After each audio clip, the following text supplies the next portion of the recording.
हुकूमती इत्तेहादियों में अपोजिशन से मुज़ाकरात पर इख्तलाफ राय सामने आया है। बिलावल भुट्टो ने इत्तेहादी जमातों के इजलास में अपोजिशन से मुज़ाकरात पर इसरार किया।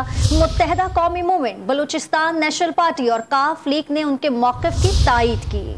नून लीग और JUI ने मुखालफत कर दी। वज़ीर-ए-आज़म शहबाज शरीफ ने दावा किया है कि हुकूमती इत्तेहाद ने मुखालफिन की नींदें हराम कर दी हैं।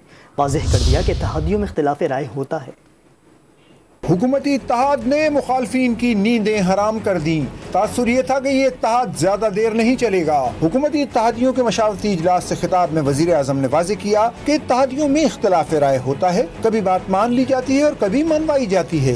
हमारे जो मुखालफिन हैं उनको इस बात का लाले पड़े हुए, रातों की नींदें हराम हो चुकी। ये इत्तेहाद खुदा न कसम टूटा क्यों नहीं बिलावल भुट्टो ने अपना अलग रास्ता क्यों नहीं अपनाया?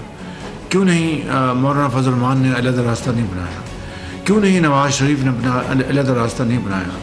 मशावरती इजलास में हुकूमती इत्तेहाद ने अपोजिशन के साथ मुज़ाकरात से मुतालिक गौर किया। ज़राए के मुताबिक बिलावल भुट्टो ने अपोजिशन से मुज़ाकरात पर इसरार किया। उन्होंने वाज़ेह किया कि मुज़ाकरात के लिए दरवाजे बंद करना गैर जमहूरी और गैर सियासी है। बलूचिस्तान नेशनल पार्टी और काफ लीग ने भी वज़ीर ख़ारजा के मौक़िफ़ की तायीद की। नून लीग और JUI ने इसकी मुखालफत की। ज़राए के मुताबिक JUI के रहनुमाओं का मौक़िफ़ था कि इमरान खान सियासी कुव्वत नहीं, मुज़ाकरात बेमाने होंगे। इजलास में पंजाब और खैबर पख्तूनख्वा में मुजव्विज़ा इंतखाबात पर भी मशावरत की गई। पाकिस्तान मुस्लिम लीग नून ने मुज़ाकरात पर आमादगी नहीं दिखाई। वज़ीर-ए-आज़म ने इजलास के शुरका से पंजाब और पख्तूनख्वा इलेक्शन से मुतालिक अदालत में ज़ेर समाअत मामले पर भी आरा ली।